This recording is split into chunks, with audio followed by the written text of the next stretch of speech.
Good morning, Merry Christmas. And this is obviously being pre-recorded. I didn't come down to church on Christmas morning to make this video. Um, but I was thinking about so many of our folks, and many of whom are alone or alone a lot, and maybe a couple that doesn't have family around. And just spent some time thinking about you. Just this yesterday, had a call from day before yesterday, I guess it was, from Shirley Carruthers, dear friend, 96 years old, I think she is, maybe 97. I don't know. The years go by fast. But Shirley called and we couldn't connect, so I called her back and we talked for a while. And she's got a lot of wisdom. And she said, I'm nearing 100. Maybe when I get to 100, I'll really know some things. But I was thinking about her and others who their holidays may not be as filled as some, and our home will have a pretty good crowd in it Christmas Day. But thank you for taking a few minutes to join us today. Maybe you're seeing this after Christmas, and maybe you're looking back thinking, I didn't know that there was going to be something on Christmas morning. But I'm hoping tomorrow people will be in church, and it'll be great. Last Sunday of the year, last chance to be in church during 2021. I guess Wednesday night, most of us will be in church.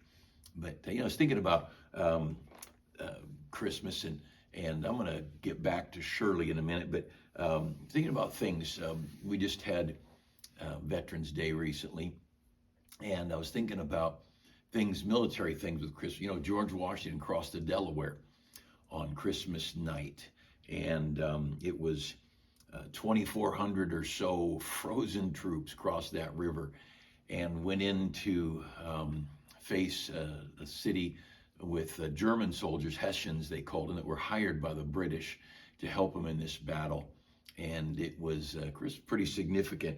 1776, 1864, Fort Fisher was a stronghold, as the last port stronghold of the Confederate states, and the Union Navy, what little bit there was trying to take that Fort Fisher out, and so they filled this boat up with explosives and took this thinking where they're just going to run this boat full of explosives up by this fort and blow this fort up. Well, it blew up before it got there, and all they did was blow up a good boat.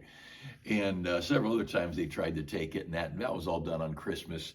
And in 1972, the year my brother graduated from high school, I graduated in 75, but there was it's called the 11 Days of Christmas, and that was Vietnam era.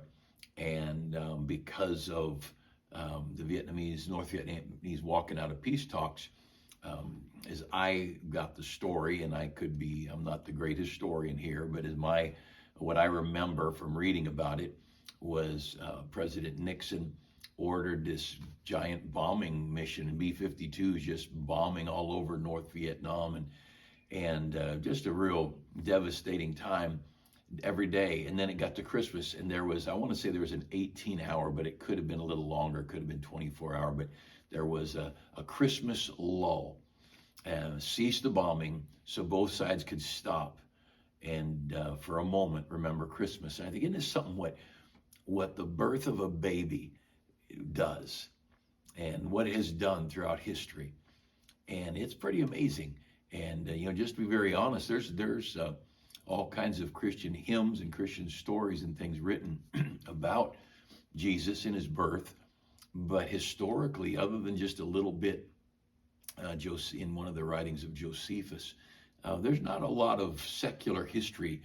It was an insignificant country. It was an insignificant town. It was an insignificant couple. But you know what? What the world diminishes, God elevates. And what the world exalts, God typically diminishes and lowers.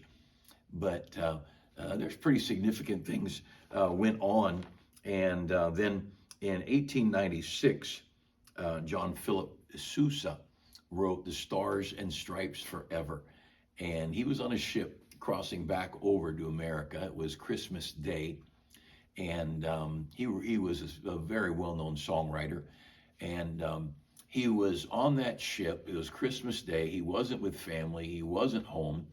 but he's thinking about coming back to America.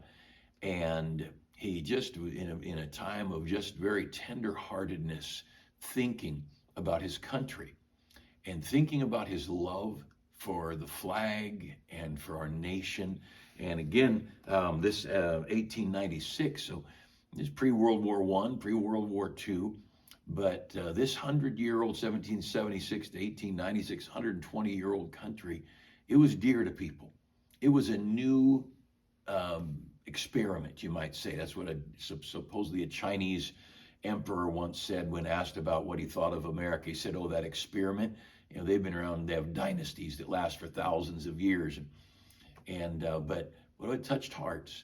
And if you go through the lyrics of Stars and Stripes Forever, you realize what a very special land we live in. And oh, how the devil would love to discourage and defeat. And he's done a pretty good job. In fact, when talking with Shirley Carruthers, she said, the devil doesn't need to get involved in messing our country up. Men have done a good job all by themselves. And she's pretty perceptive.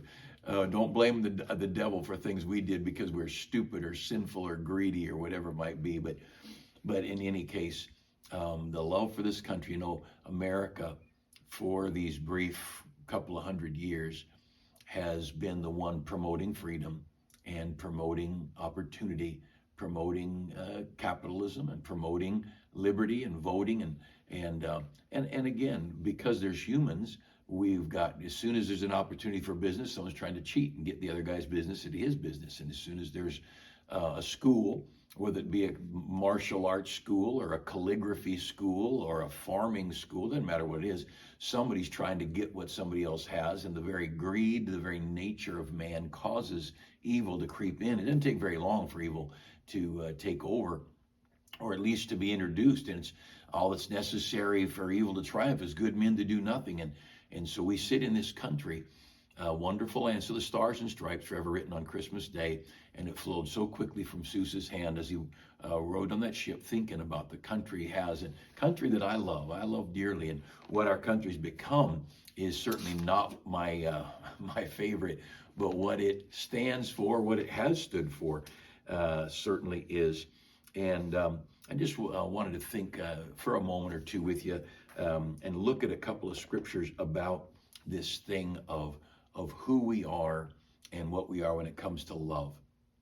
And if there's a time of year that you hear about love and hope and promise, it's Christmas time. And it could be a cartoon of some kind, or it could be a Hallmark movie or whatever. They really try to leave out the one who is love and the one who is light, and they try to leave out the Star of Bethlehem. But it all does go back 2,000 years to a little couple, Joseph and Mary, and a little baby. But the world knows, they understand.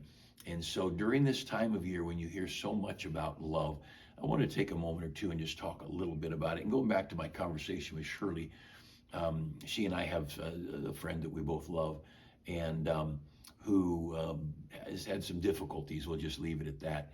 And she said, I've prayed for him and I love him. And I said, I do too. And she said, it's something how we forget that we're sinners while we're busy attacking another sinner. And I'm sitting here listening to this lady in her mid to late 90s who's godly. I mean godly. Her first husband died when she was 27, raised her children on her own, never remarried, worked, provided for them, and stayed faithful to church, raised her kids in church, good Baptist church in Anaheim. In her nearing retirement years, she moved to our area right when we were starting the church, and what a gift from God she was. And many of the people, the person who did all of this around me, all the decorating, if you don't know what this is all about here, you need to watch yesterday's Morning Moments. But and one of the reasons I'm back here in this spot is I mentioned this sled hill down the hallway, and then when I went back and looked at the video, my big fat body was blocking it. So I moved the camera and came back today to redo it and to do another one. And all this decoration is a work of love. That somebody said, I love the children of our Sunday school, and I want them to come in and I want them to think, wow. and to be happy about things. And what's really neat, and I can't do it by myself. I do these alone. I don't have a cameraman or anything, but if I could turn the lights off and turn the lights on, it's a beautiful hallway in the dark. There's so many Christmas lights and things, and the sled hill is lit up. But love, this is a time of year when you hear about it, and yet we don't understand love. Love is a verb. It's not an adjective describing something. Love is an action word. And God so loved the world, he gave. John 3:16 says. In Ephesians chapter 5, it says, husbands, love your wives as Christ also loved the church and gave himself for it. Love and giving go hand in hand. There's just no way around the fact that love is a giving term. Love is a investment term. And what I'm surrounded by here is the outward manifestation of a heart of love, where someone took time to buy and to decorate and then to store and all this stuff. And it goes all the way around our Sunday school building. And it's all going to have to be loaded up and stored somewhere. And it's not going to be a closet. There's a lot of stuff here. And I don't know what the angle is right here, but you can see on the wall there's a big mural of a fireplace. And there's a big nativity scene around the corner. But see, love cares. And in Ephesians 4, I want you to look over there with me. The book of Ephesians chapter 4, the Lord talks a little bit, and he talks often on this theme. But in Ephesians chapter 4, and I'll read a verse right at the end of chapter 4. It says, be ye kind one to another, tender-hearted, forgiving one another, even as God for Christ's sake hath forgiven you. Be ye kind one to another, tender-hearted, and forgiving, even as God for Christ's sake hath forgiven you. You know, the basis, the reason, the motivation for me to love and to forgive is because I've been forgiven. The Gospels, Jesus tells a story of a man who had a very large debt, and he was about to be thrown in prison for his debt. And the man that he owed, he begged him for mercy, and the guy just forgave the debt, let him go his way. And then that man who'd just been forgiven this enormous debt finds a coworker who owed him a very small amount. And he grabbed him by the neck and, choked him and demanded that he get what he owed and pay it to him, or he's going to throw him in jail. And the word got back around to the boss man who forgave him, and he brought him in. He said, I forgave you so much, and you can't forgive. You harbor this bitterness, this anger, this wrath in your heart. And he had the guy thrown in jail.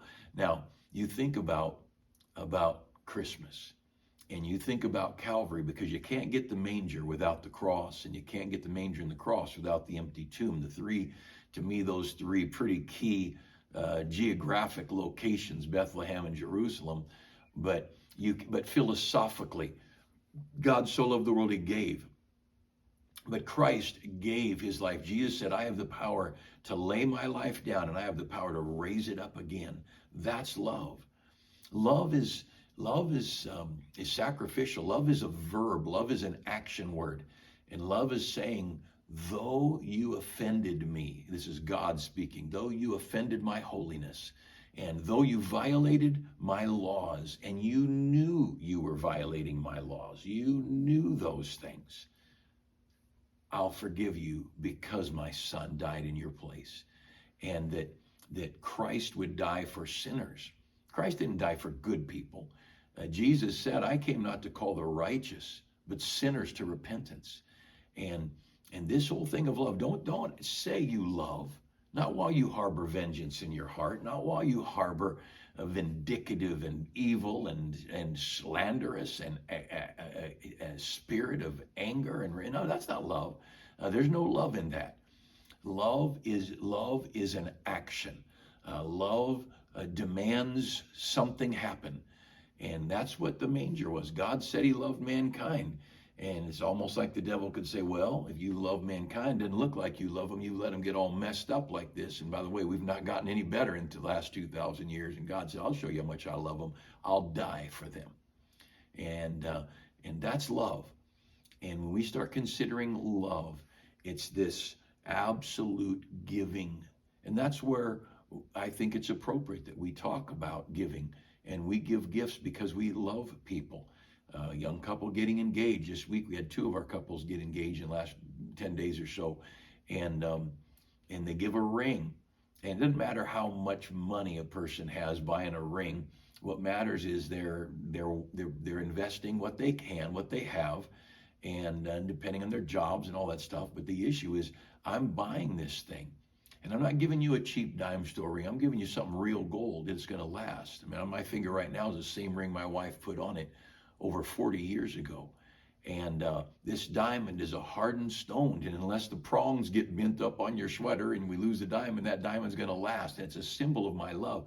I love you enough to give you something very precious. I love you enough to pour out that which I have for you.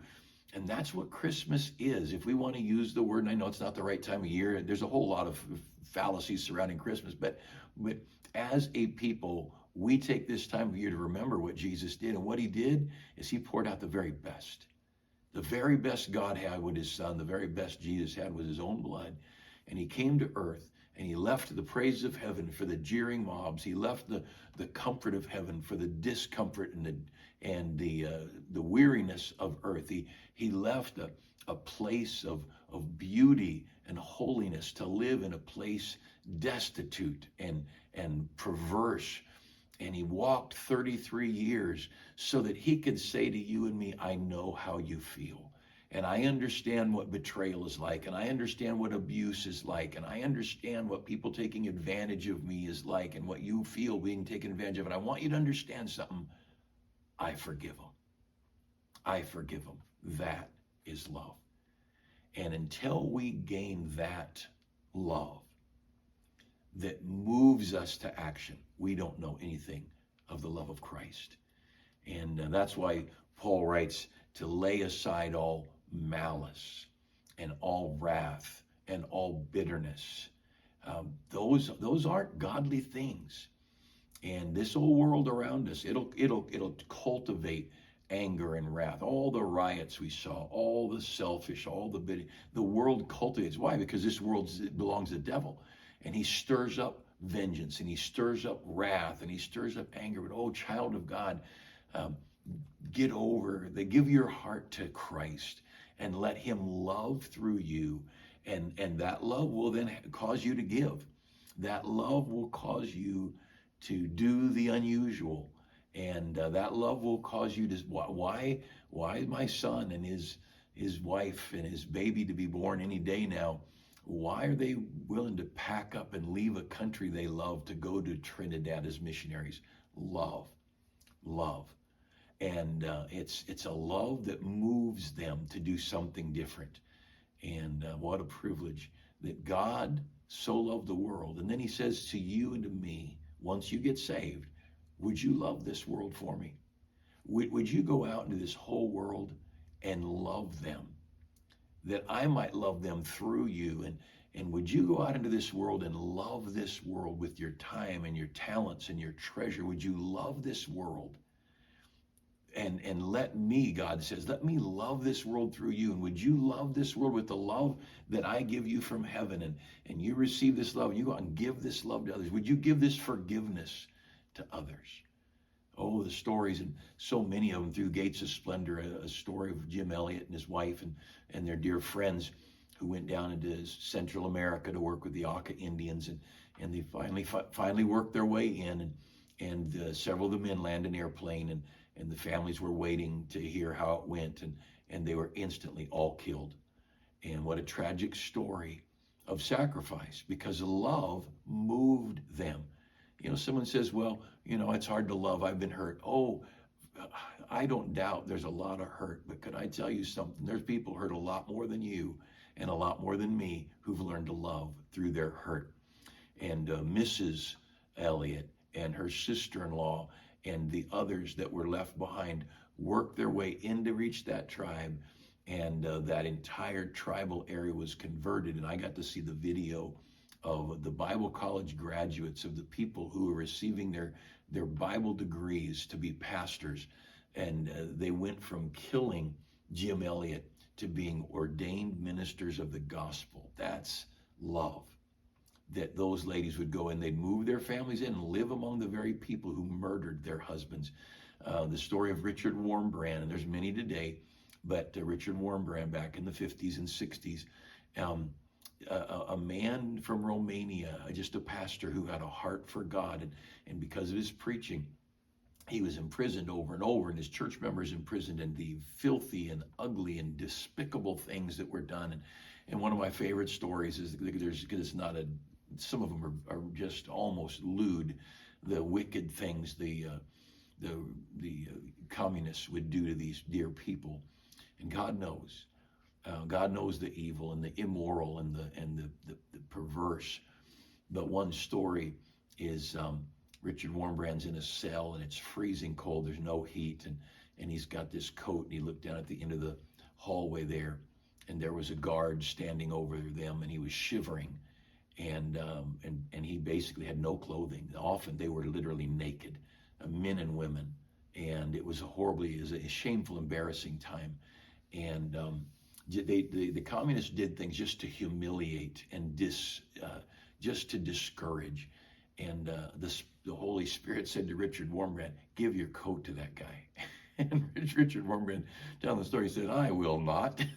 and the Spirit of God kept prodding him, and finally he takes his coat off and reaches through the bars of the cell and reaches it out to that man, and he took it.